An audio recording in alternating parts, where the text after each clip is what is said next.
Well, good morning. It's Longhaultanker, straight razor shaving with Longhaultanker. And if you're watching me on YouTube this morning, I say thank you, welcome.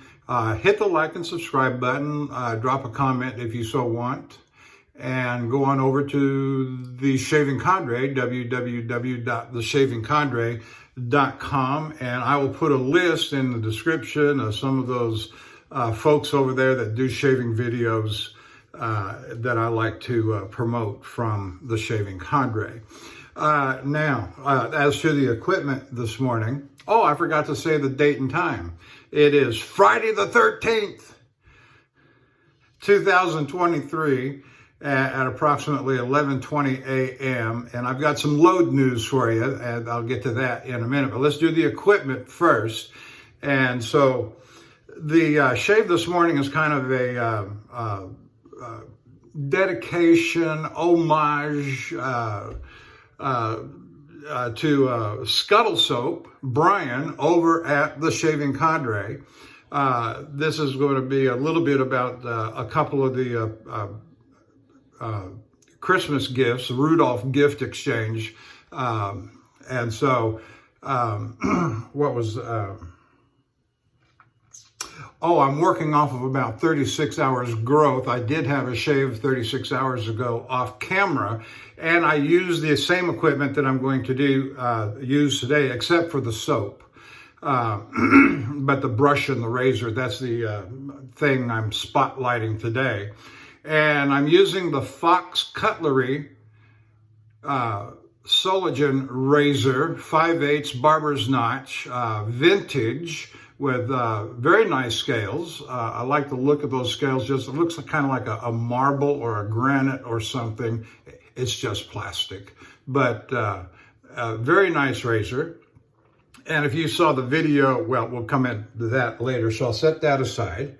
And the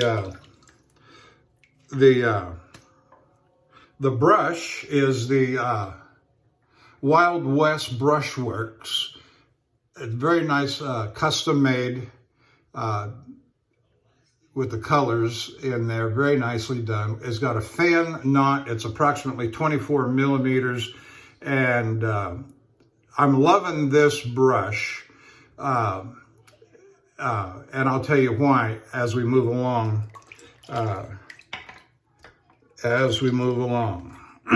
All right, and then the soap. We're using Martin de Candre Original. Martin de Candre Original. It's got a lavender scent.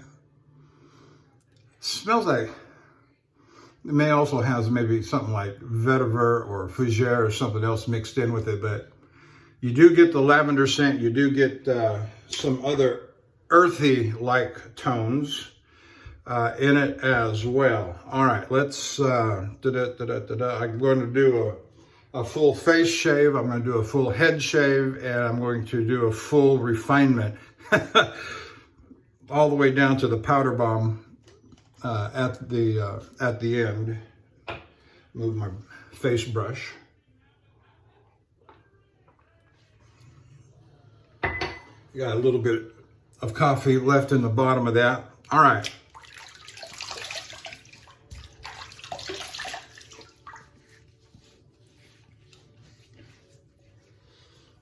Now, the first thing I want to draw your attention to is the video I did, a couple of videos, the honing video that I did, where I used the Zulu Grey and put a refresh job, a refinishing job on the whacker and the Fox. And then I did a full face shave with the Fox. I did a full face shave with the whacker. I recorded it. It started off fine, but it kind of fizzled toward the end. Disappointed in that.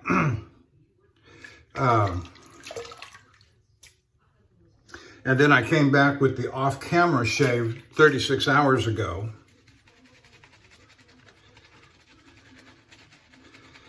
And with the Fox razor, Fox Cutlery. And it just did a fabulous job. And So I wanted to get it on camera, a full face shave with the Fox razor on camera. I had to do that. So that's where we're at. All right.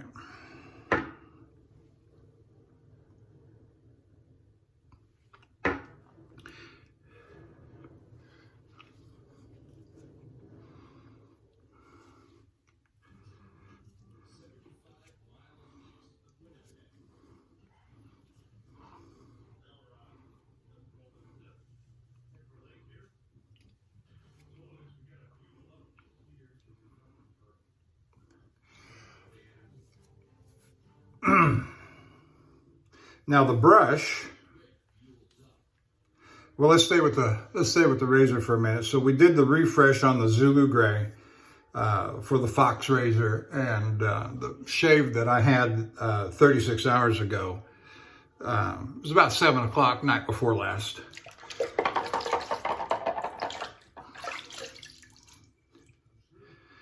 And it was just fabulous. It was absolutely fabulous. And I just had to, and it felt like it was holding the edge, and we'll find out today. I'm sure it is going to be just fine than the Whacker, because I believe it's a better steel, better forge, the Fox razor I'm talking about.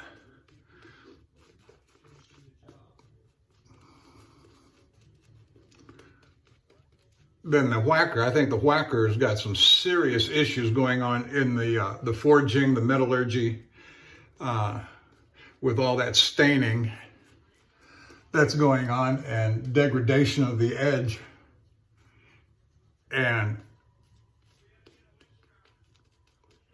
I had a fellow offer to put a different edge on it and take a look at it, and I don't see I don't believe it's a honing issue. I don't believe it's a stone issue. I don't believe it's a edge in the sense of if you try a different edge, it might work better.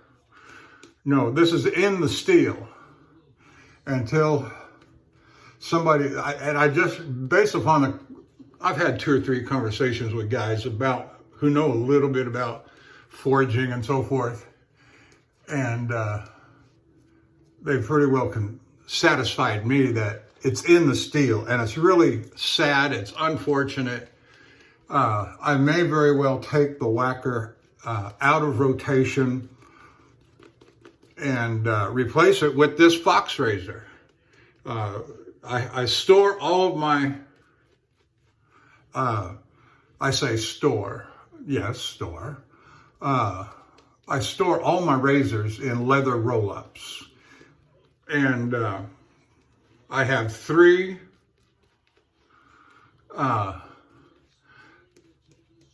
you can go online and look at them if you're of interest to do so, and look up Mountain Mike Custom Leathers, classic shaving out of California. Used to carry these until when they were under the previous ownership. We're going to go with that. I think that's just fine. Before they sold out, what, 3-4 years ago or so.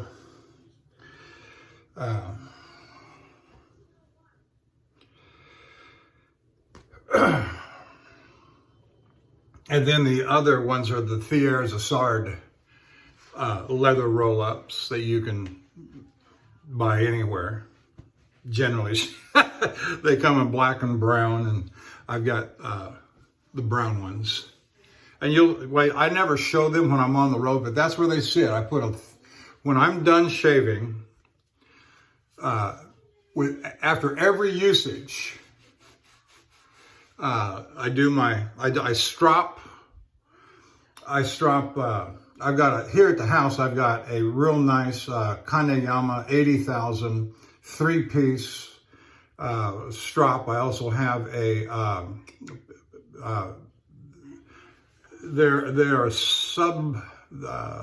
private label. They use the straight razor design bridle leather, but it's not as premium. Strop company, I think, is what it is. But they're exactly like the old Straight Razor Designs, Lynn Abrams' old group. And so I did 100 strokes, 50 laps on the suede, and I did 50 laps on the horsehide for this razor this morning.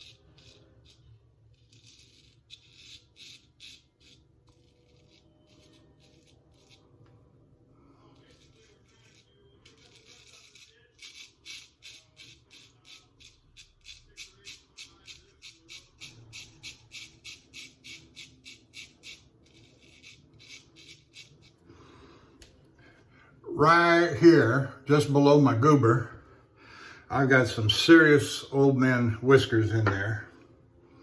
And it's always a little bit difficult, a little tricky to get down in there because I don't want to injure that.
And I think I've told this story already, I may not have, about the brush.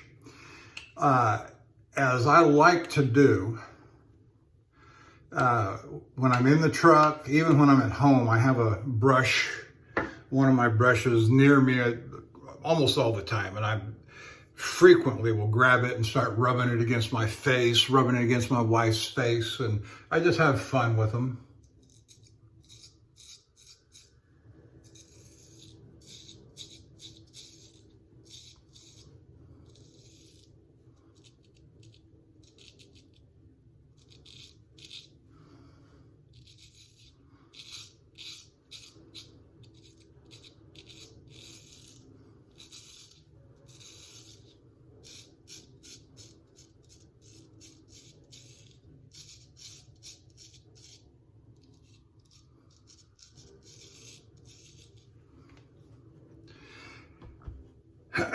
And so,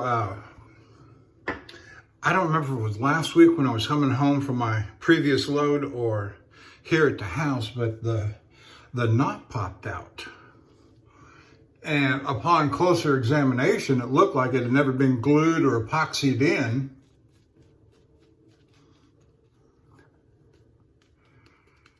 And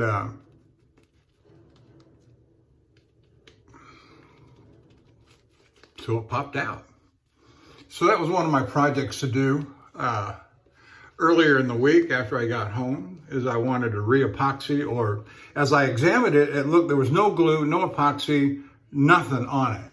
And so, as I say, it looks like it had never had been set, but I was able to get a couple of latherings, a couple of shaves off of it.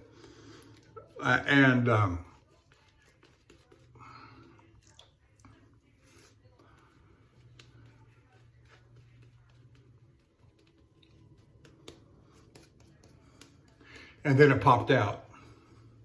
I just sprayed lather all over.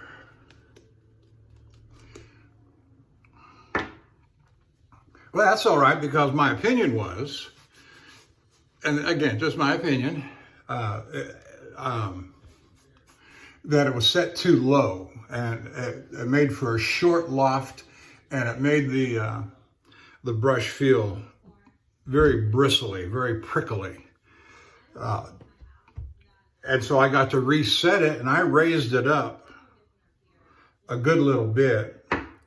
I sliced some cork from a wine bottle, used it as a base inside the thing, and inside the handle.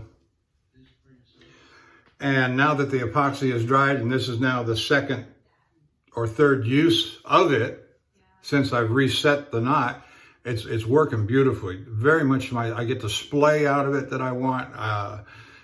Very satisfactory.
So when I get home from my next trip, I'll take that whacker and do a refresh on it and do another shave with it. And then maybe another shave after that to see if it's holding the edge. But I'd bet almost anything it's not going to. And so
well, let me tell you about the load.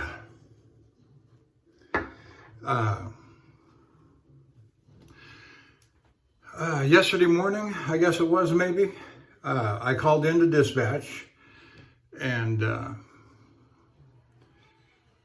yeah. And they sounded like they were just getting ready to call me, but oh, we got a special load for you. Oh, really? I say. He said, yeah, you're, no, it was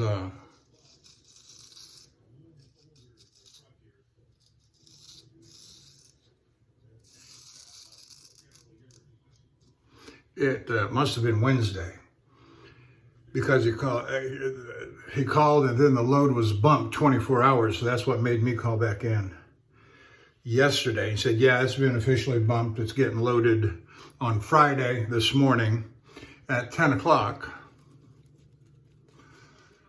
And the guy's there now.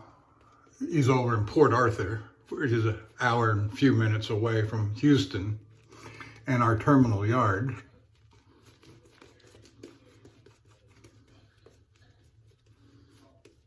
But I'm going to Gibbon. It's a Gibbon or Gibbons, just to the northeast of Edmonton, Alberta, and it's about a 2,700-mile trip one way, and it's already been delayed, the loading anyway, 24 hours. And I've had everybody from my normal dispatch to the new terminal assistant manager call me.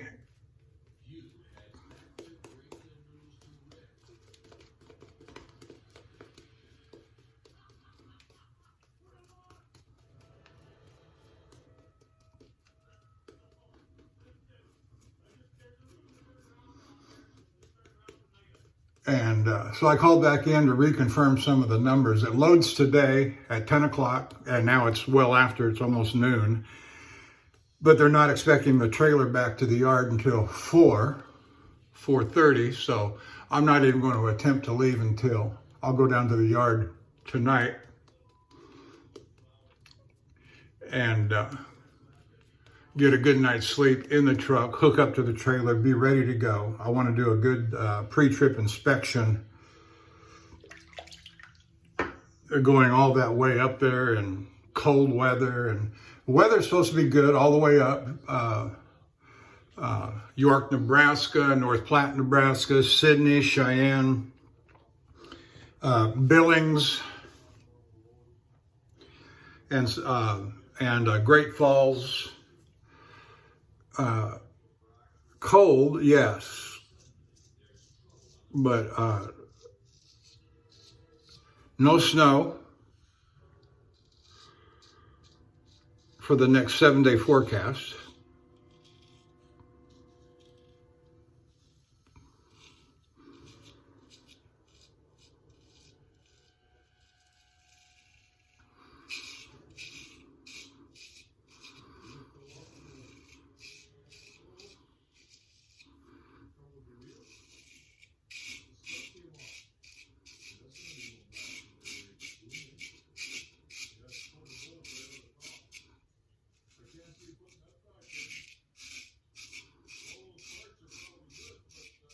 My routing, I'll leave the yard tomorrow morning. I will make it to Guthrie, Oklahoma, north of Oklahoma City.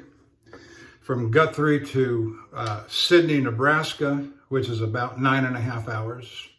Sydney, Nebraska to Hardin, Montana, which is about 9 hours. And then from Hardin to Great Falls, I'll lay up. That's a short day. And then once you get up there, it's all about where you're going to park. And they just built 2 years ago, approximately, they built a new Love's truck stop in Great Falls. It's always been Flying J and Pilot.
And then from Great Falls, Montana,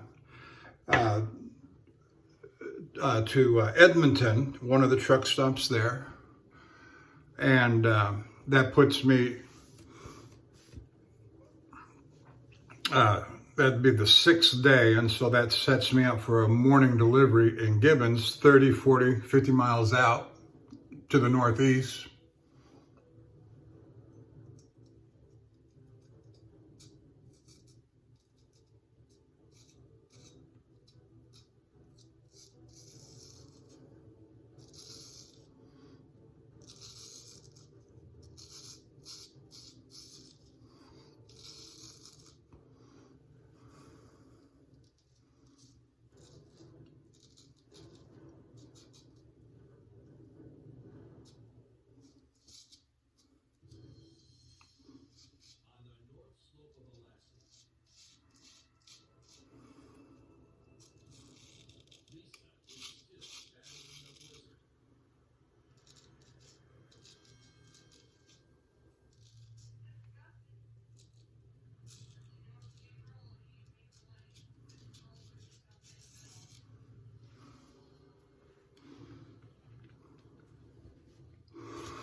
And so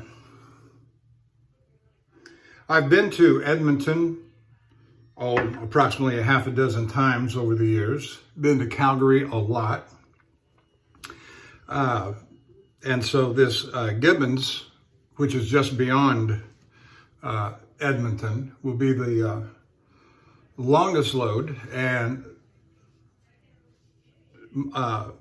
furthest to the north. I need to check that because I've been to Saskatoon before, and I need to draw a line and see if I'm on a higher parallel than I think I am, though.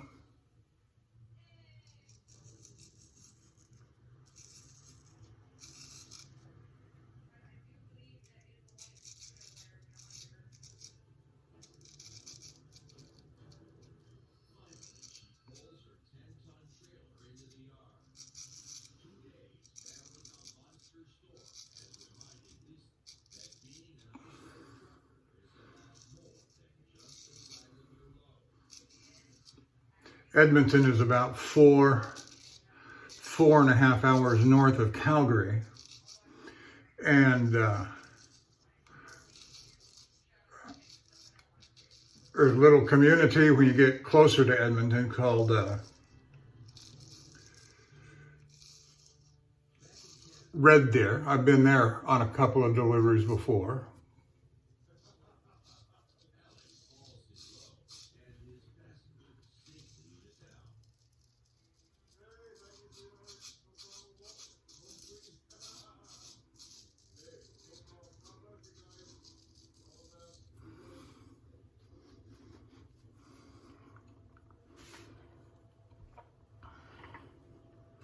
So that's what the week is shaping up like. Next 2 weeks, because it'll be 6 days, 7 days up there and 6, 7 days back. I will burn up all my hours getting up there, and I'm either going to have to sit and do a 34-hour restart and a truck stop somewhere on the way back, like Great Falls, or roll hours. We'll see about that. But if I roll hours, I cannot burn up more than 8 3/4 hours a day, which I know I'm going to exceed that.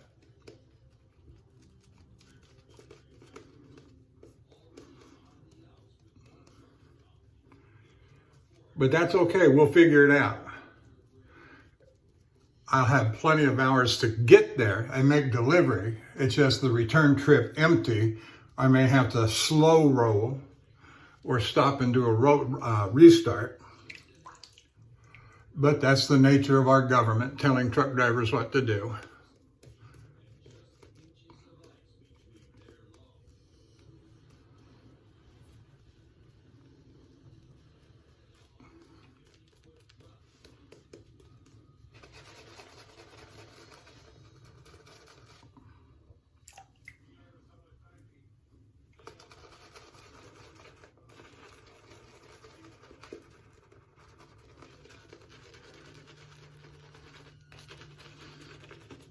Yeah, look at that splay. I'm getting good splay on the brush. The bristles feel soft and tender, not hard like they were, and bristly. And it has everything to do with the loft.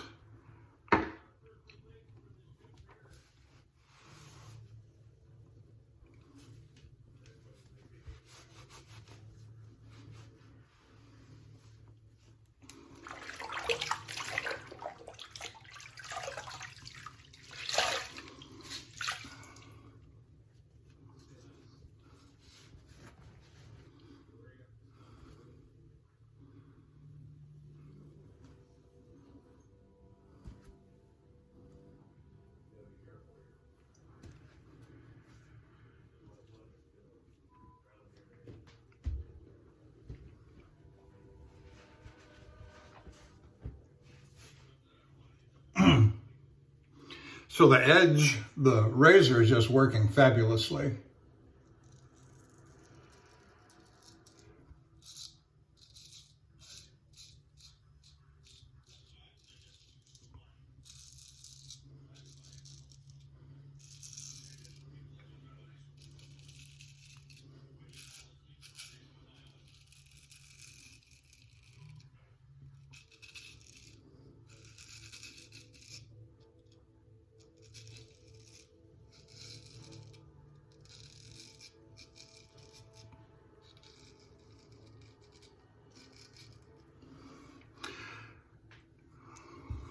A nice full hollow. You heard it singing out there maybe. It's always a nice sound when shaving with a straight razor. So I want to get started early. Tomorrow morning I'll probably start rolling 4:30, which means I'll get up about 3:45.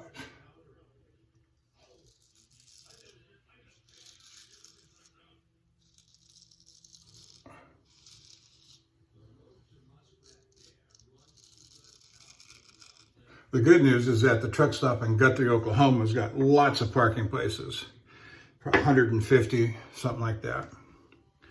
So that's not going to be a hard place to find a place to park.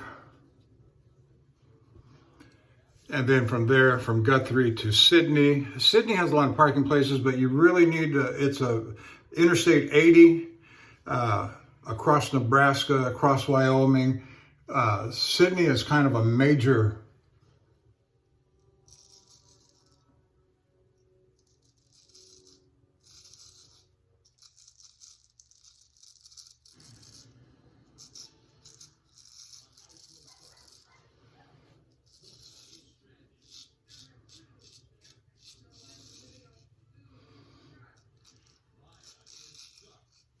it's just that there's a lot of trucks coming up I-25. They're either going to Denver or Cheyenne or points north, coming across out of Chicago, maybe, I say. And so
I've been on Interstate 80 many a time in the winter, making my way to Cheyenne to catch I-25 go north and I-25 going north, where it's just been pounding blizzard. And you just got to watch and be careful and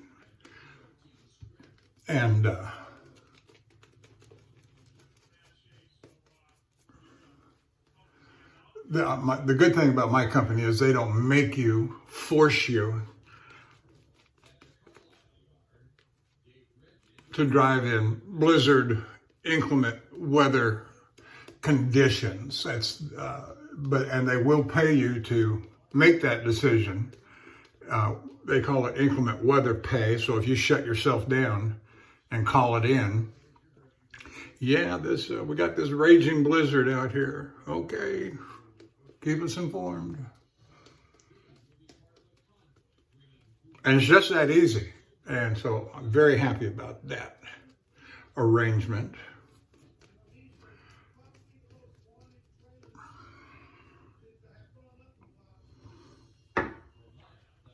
And we have now in the western states, like Colorado, Wyoming, Montana,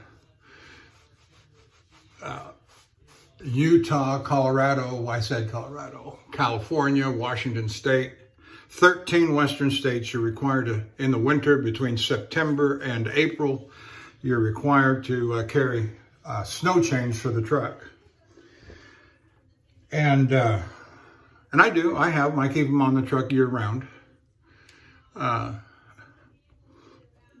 policy is to carry them, but never use them. Carry them to be legal, never use them. If you think you got, if the snow chain laws are in effect, say on Interstate 80 through Wyoming or Interstate 70 through Colorado,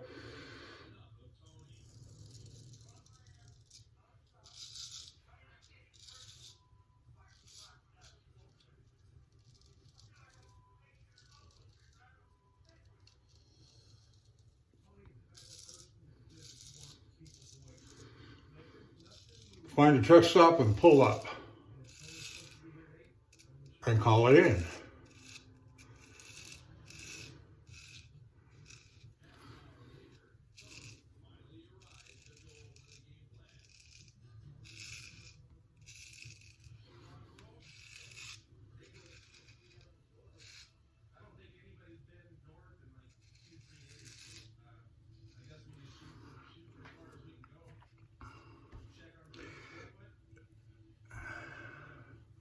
Snow chains, if they're not properly installed, and our company doesn't train on how to use them and how to install them, and so because we're a Texas company, you know, and we got it built into our contract that inclement weather is justifiable cause to shut down.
I got the video going.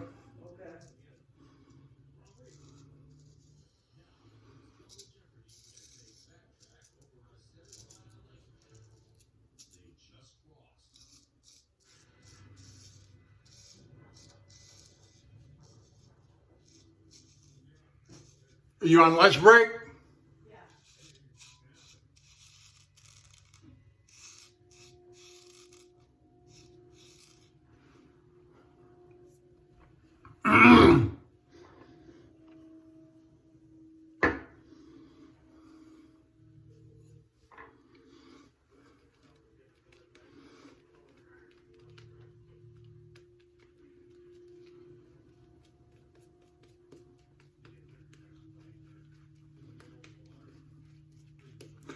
She who must be obeyed. If you're a Rumpole fan, anybody out there watch Rumpole?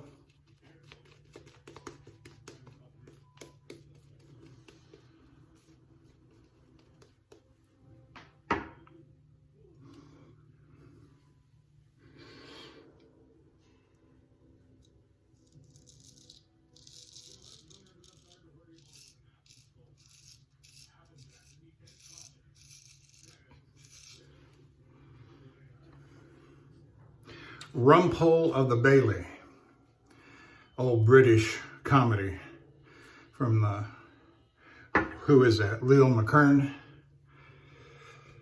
I'm surprised I remembered that name. He was also the bad guys. He was also the bad guy in the Beatles' Help, if I remember right.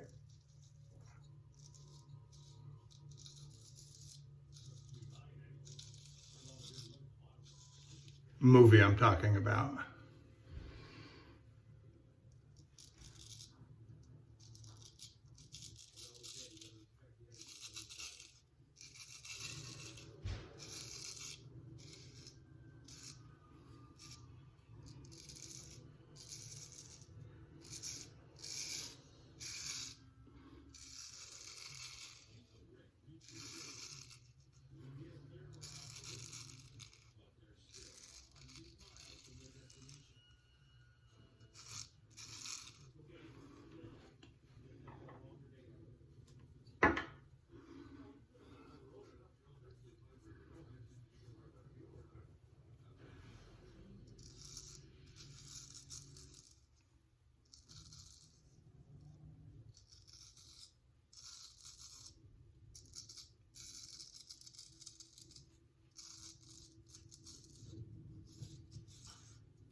I just dunk my brush into the water when I think I need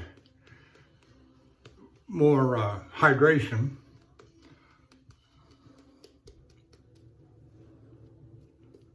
Wet the tips, or sometimes more than the tips.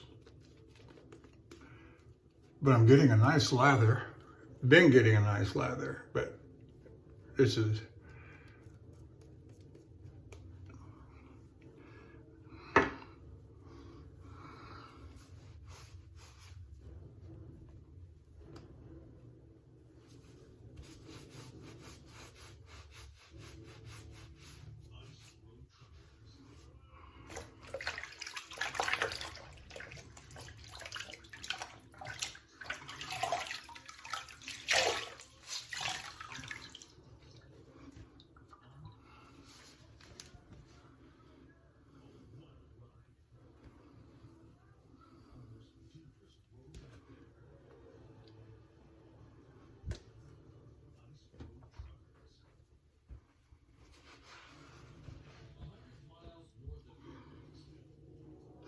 on these Canadian loads, you always got to get the load registered with the Canadian customs authorities before you cross the border.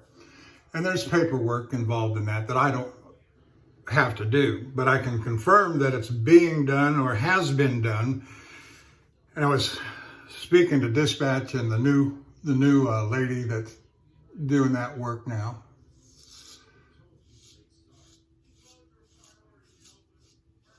And I said, I will need that load confirmed, registered.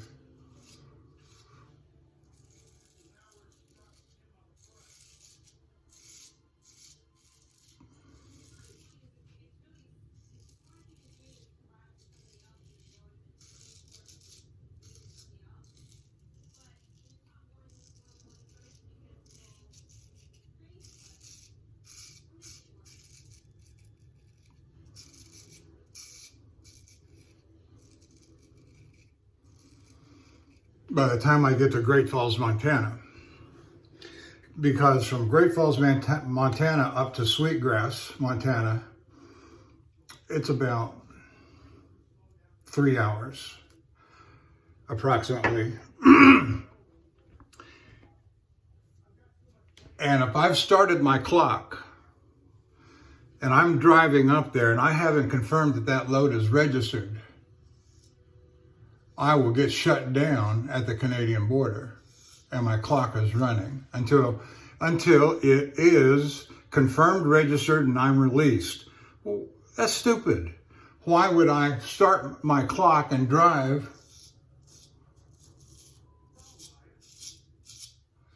without confirming that the load is registered? Now I'm on the clock and now I'm sitting and waiting for something to be done that should have been done before I got there. And it's not I that submits the work, the paperwork.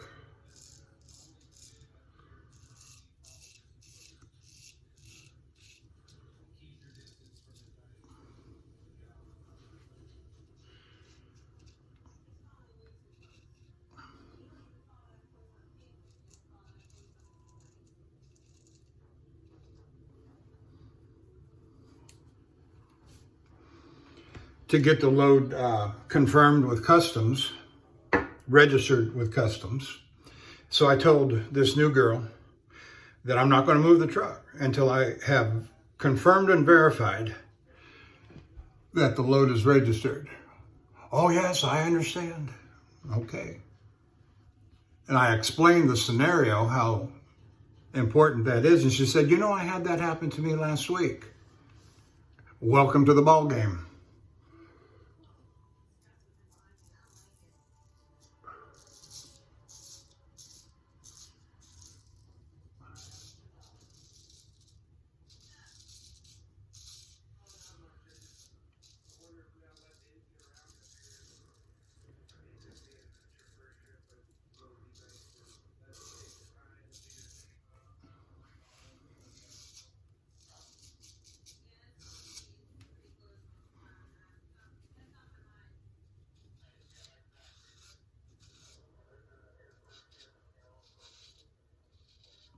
Brian, I hope you're watching how good your razor,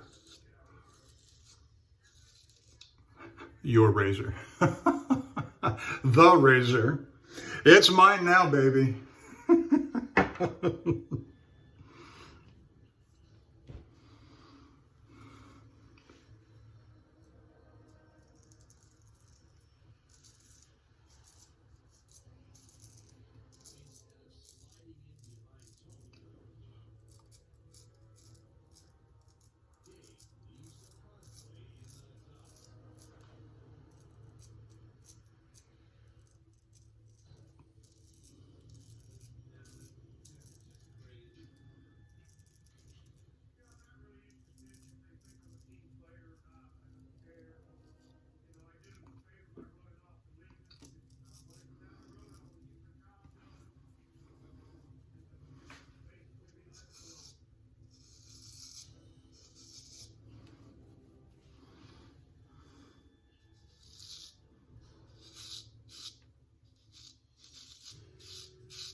I will say last night, having shaved with this razor off camera the night before, that by last night, I could have stood for another shave.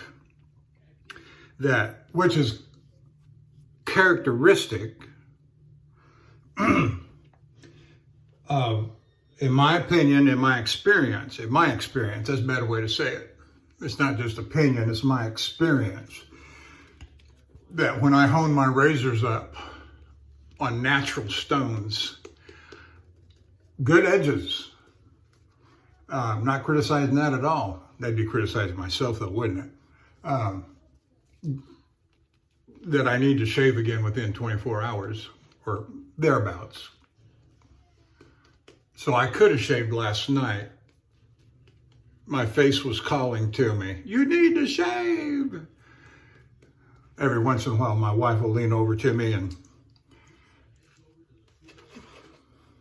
rub her hand on my face, and she'll look this look on her face, and you need to shave. Like I'm not paying attention to my shaving requirements. You know, of course I need to shave.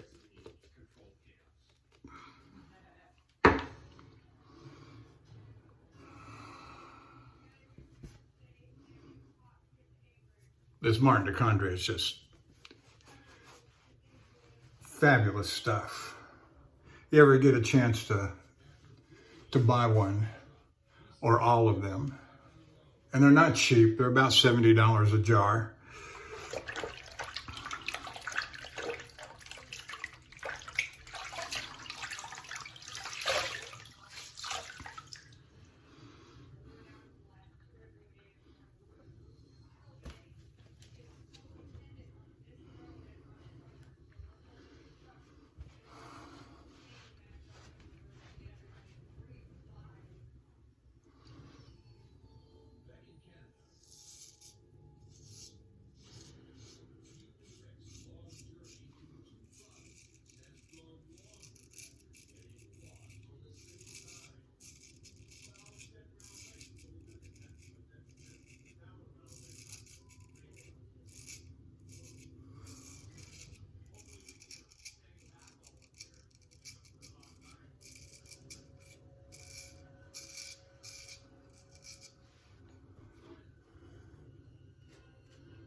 Well, I've kind of run out of things to say, but I am looking forward to my trip. It's always interesting. It's always nice to do something that you've never done before. And to have your company call on you and say, we need somebody to do this, and we thought of you. How about that? Will you do this? Oh, yeah. Are you kidding?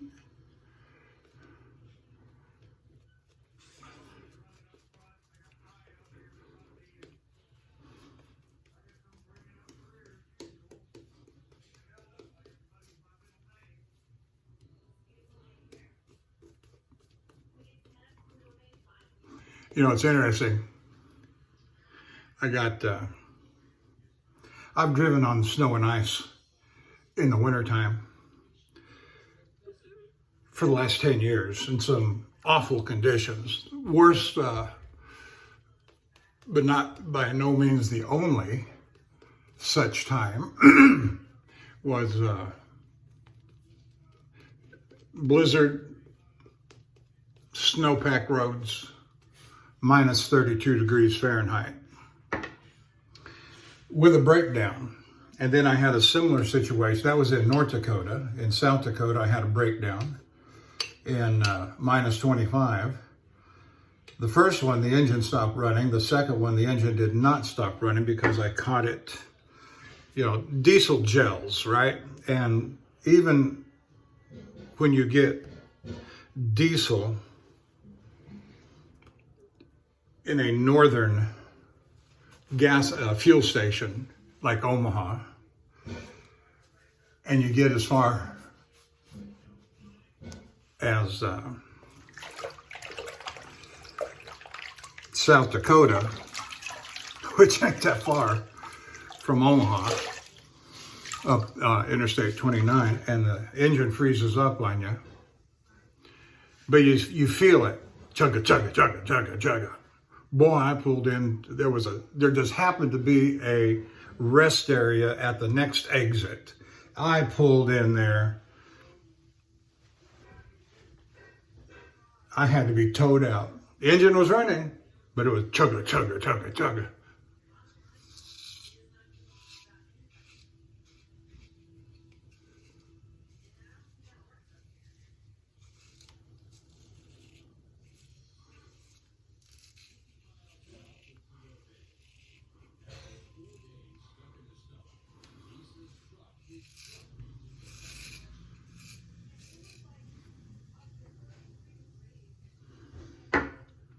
Then there was a time I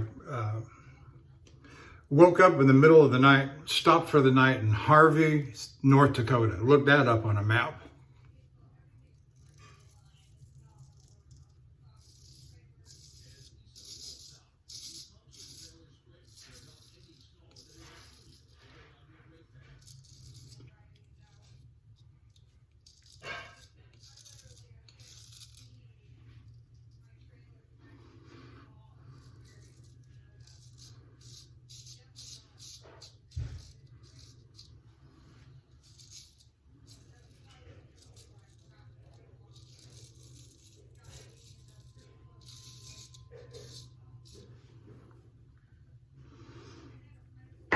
But I don't expect those kinds of situations to arise. It's just not supposed to be that cold, for one thing.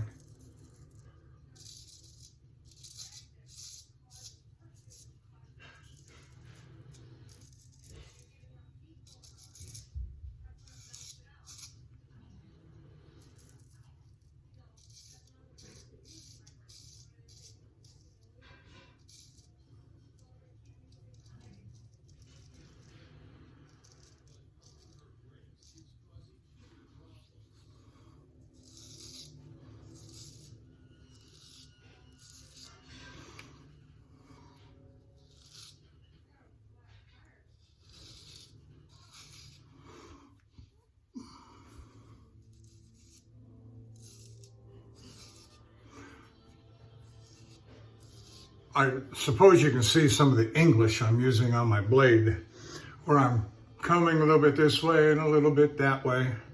pushing and pulling, giving a bias to the pressure and angle. That's because my whiskers do crazy things under here, especially right under the chin there where I got that. So that's why I nicked myself there. All right. Let's walk. Oh, I forgot one thing, didn't I? I forgot one thing.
Let's try something here.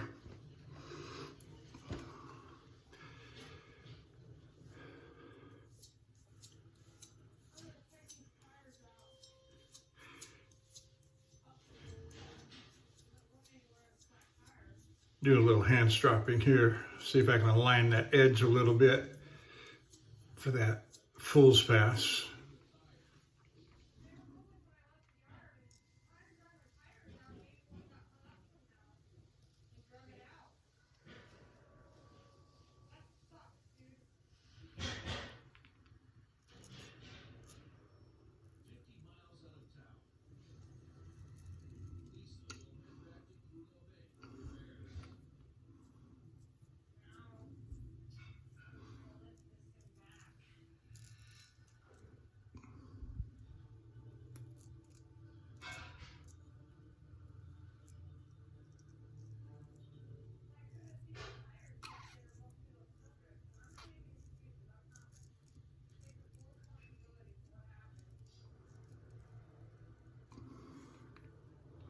Oh yeah, that feels great.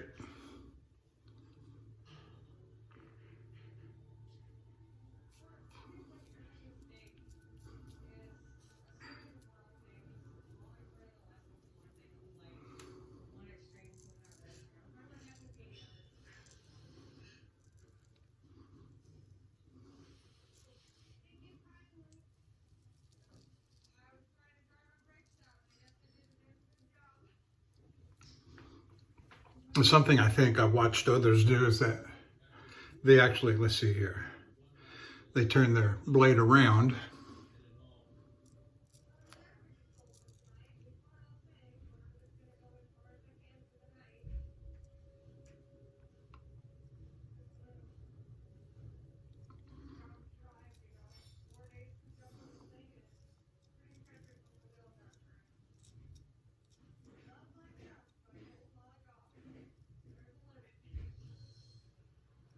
there.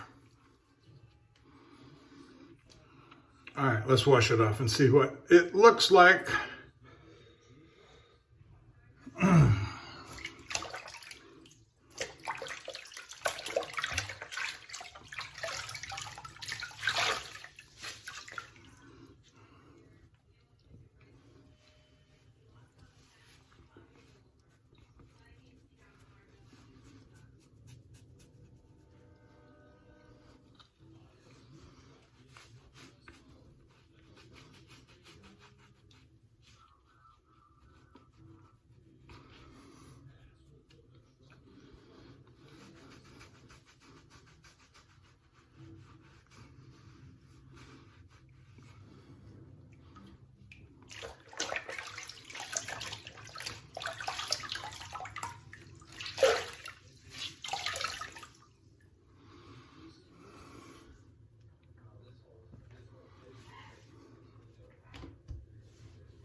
Oh, that feels just lovely.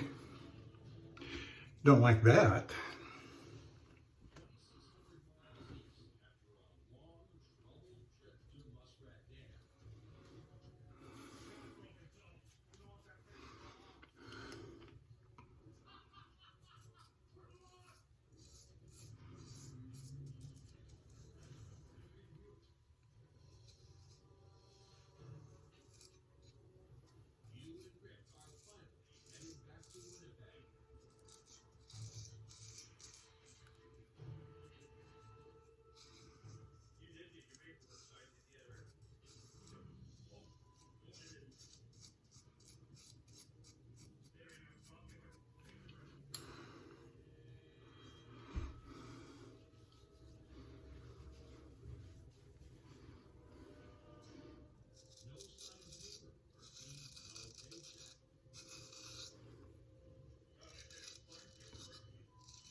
Now I think I'm just chasing it.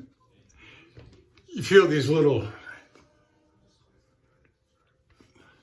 whiskers sticking up there and you think, well, do I need to chase it? But you always do. Now I'm just straightening out the sideburns. Until you catch yourself and say, I need to stop that. That one's fine. All right, let's move on to the head shave. No, one more thing.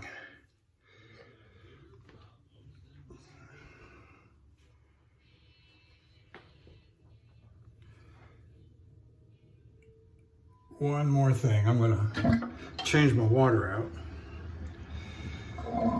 Get some more hot water, but as I do, one thing I'm gonna do first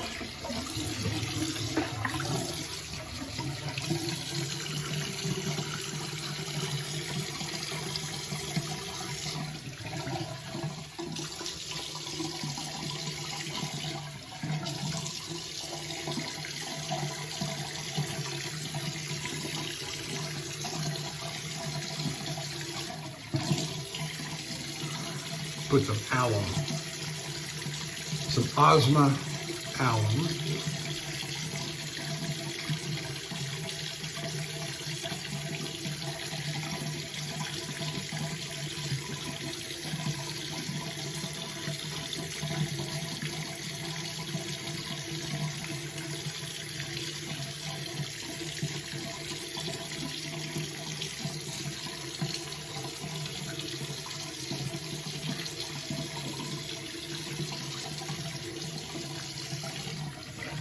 Now I'm running my hot water I got a little burn, little sting.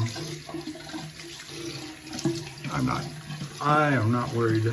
It's a good shave, it's a wonderful shave. I will be as bright shining as the sun as I get everything done, before the powder anyway.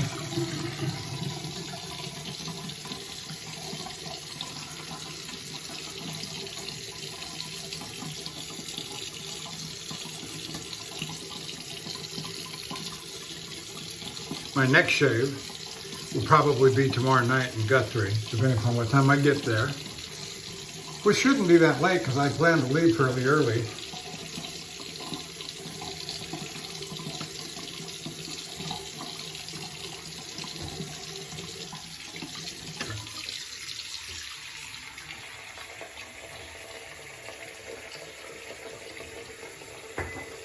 And it's about 8.5 hour, 9 hour drive from Houston to Guthrie.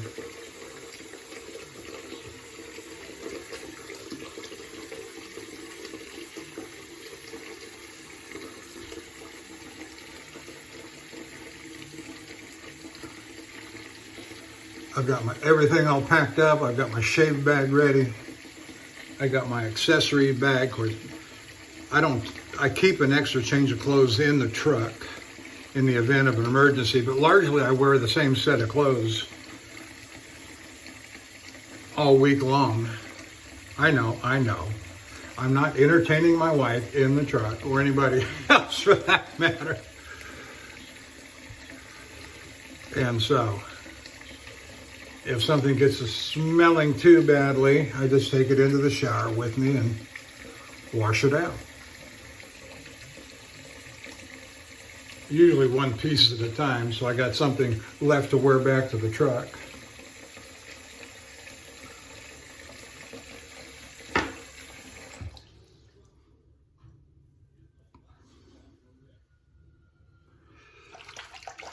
You always try to economize. Everything you do on the road, you economize everything. Whether it's taking your own refrigerator with all the necessary food for a week or two,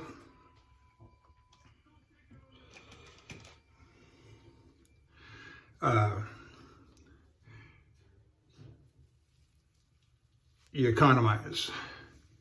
And that includes especially the number of bags that you got to carry back and forth from your personal vehicle to the truck to get loaded, and how much storage space you've got, which is almost nothing. And this new Mack truck, 4 years ago new, the new model, Anthem, Mack Anthem, I like driving it, but it has almost no storage space.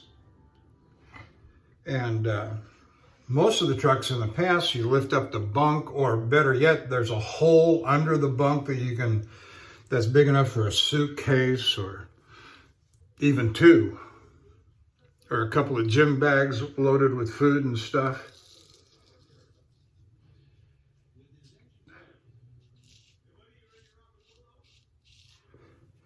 But as soon as you put your refrigerator in, that blocks one cabinet that you can't utilize, because you got your refrigerator sitting in front of it.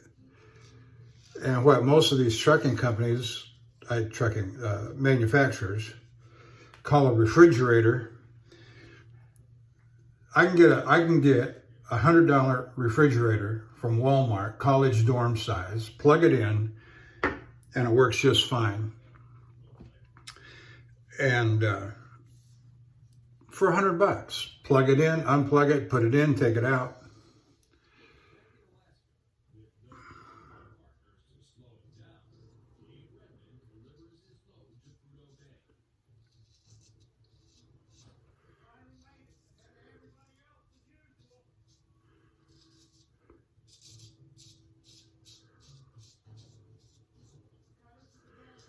And so I went by one of the dealerships.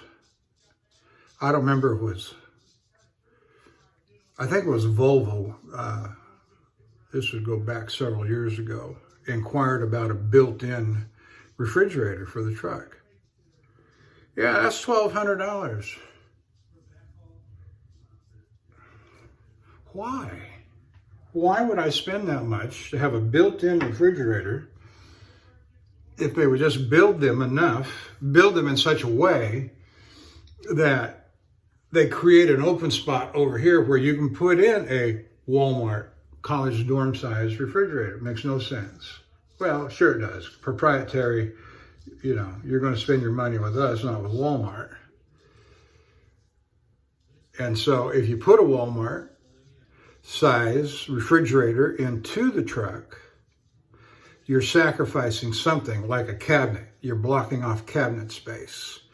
Not to mention taking up excess floor room that makes it more difficult to get around when you're on your feet in the back of the truck. I've got about a 12 by 12 square from moving from the front driver's seat to the rear.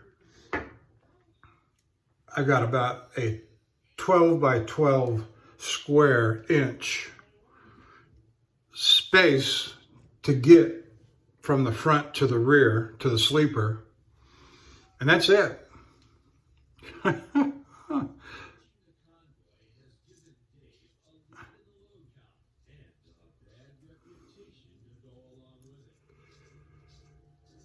yeah, the space would be more open and bigger if I didn't have that refrigerator in the way. But then how do I eat?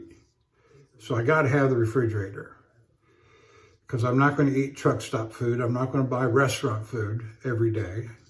I'd be dead with a heart attack inside a year, I dare say.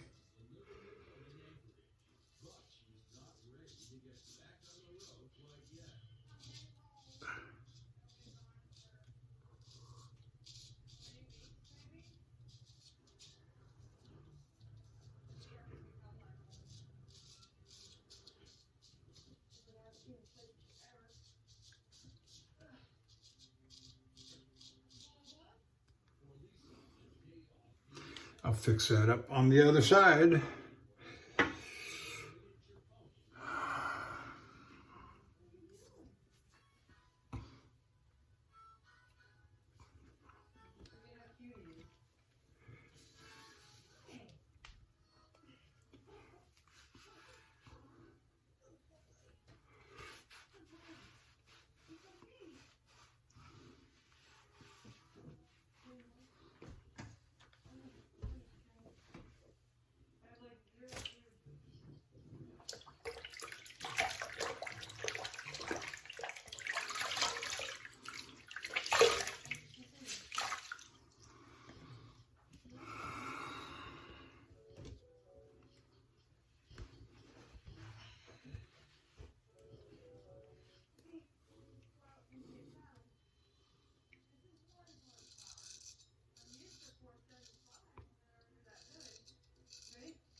Yeah, that's all right.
All right. Well, I think that's enough on the head shave. Let's clean up the back of the neck and get on with the final step, the refinements.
Now I'm using a gold dollar. What is it, a 100? Yes, a 100. It's got a green plastic handle. And the edge is a Belgian conical. Boy, I learned a lot about conicals on this razor.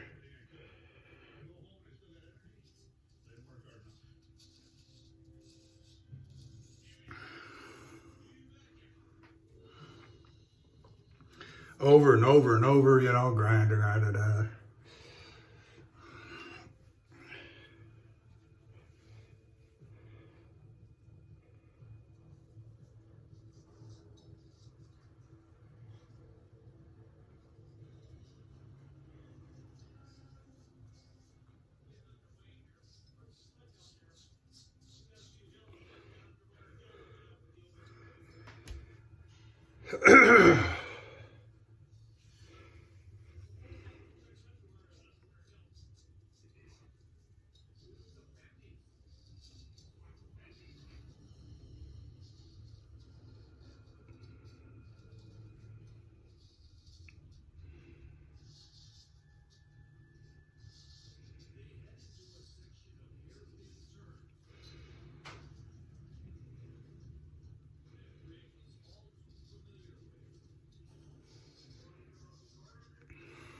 Okay, we'll go with that.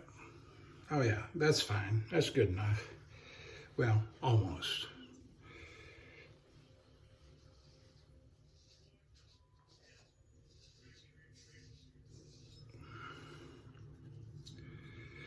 Chasing.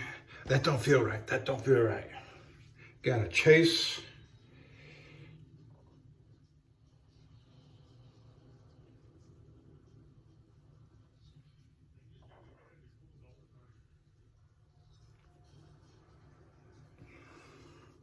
That was something a little different.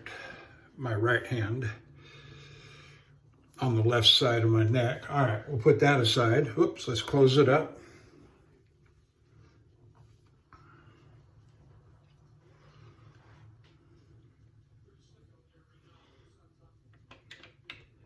Yeah, okay. Now, I guess we're on to the refinements. I'm not going to put anything on my head or my back. Well, that's not true. I need to wash out this brush is what I'm obsessed over right now. All right, we'll let that soak in the hot water. Got the soap out, let it soak. All right, now, Thayer's lavender.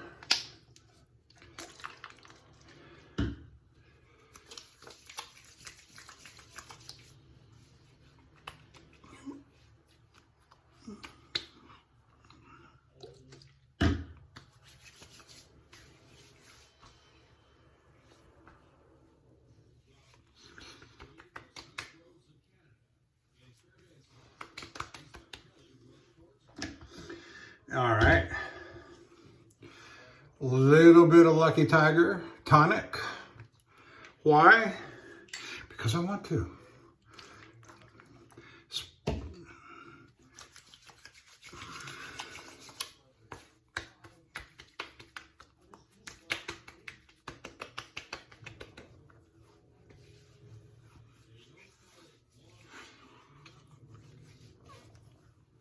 It just feels good and smells good. All right.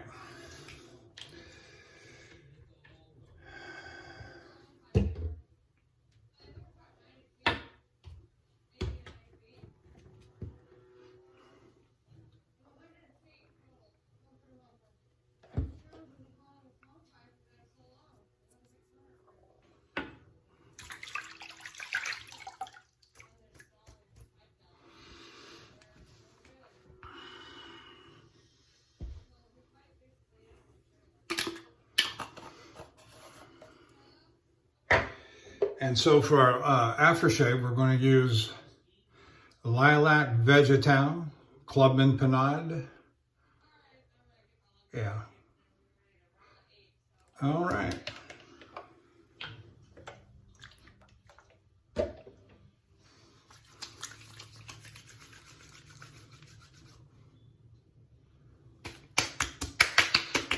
Oh, that's not bad.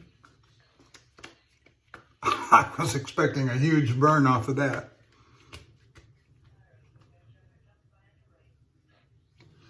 Not at all. This particular bottle, I had this before I even knew what Panade was. I've had this bottle easily 15, 20 years, and I just use a little bit now and then. But now that I know more about it, it comes up in rotation, and I add it, I do it, use it when I want to. And now we're going to use the Clubman powder in my brush. This is a brush I have specifically dedicated to power. It's a synthetic. It's a HIS brush, something beauty supply, and I forget the model number. It used to have all the information stamped on the bottom there. It's all since rubbed off.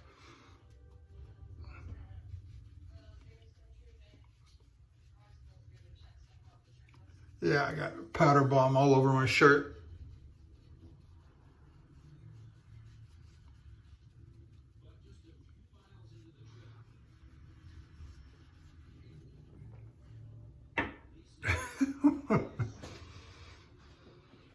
Let me tilt this down a little bit.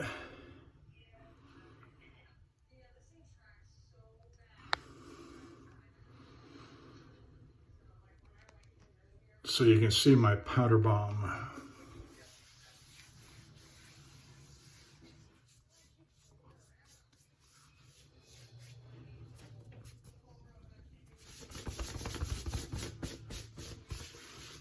Ooh, that's going to send powder all over the bathroom.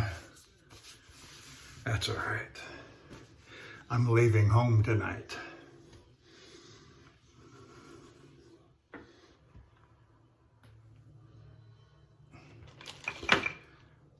All right, ladies and gentlemen, that's it. I am done. I thank you for staying with me this long. I hope it was entertaining, if nothing else. I had fun, enjoyed, and Scuttle Soap, I've got to say, thank you for a fabulous razor and brush. They may have gotten off to a slow start, but we got all that corrected. It is a super duper razor, and the brush is just wonderful. So thank you, appreciate it, and I'm done. I will see you down the road, headed to Gibbons, Alberta. Bye.